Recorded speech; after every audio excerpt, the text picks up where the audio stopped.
Hello po guys, kagigising ko lang po dito guys dahil nga po yung anak kong bunso kagabi, pinuyat ako dahil nga po inubot sinisipon siya. Nahilo pa ako dyan guys pero kailangan kong magluto para sa kanila. Alam nyo ba guys, okay lang sana kung ako na lang may sakit wag sila kasi kawawa yung mga bata.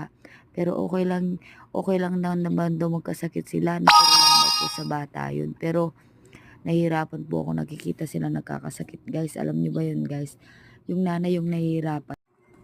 Ayan nga po guys ang ginagawa ko ngayon. Pahay-hay pa ako sa camera pero ang totoo niyan, hilong-hilo na ako guys. Gusto kong bumalik sa higaan pero kailangan kong magluto para sa kanila. At eto nga po guys, naganap na ako ng ipit para maiano ko yung aking buhok guys. Alam niyo ba guys, natutulog na niya yung aking mga anak.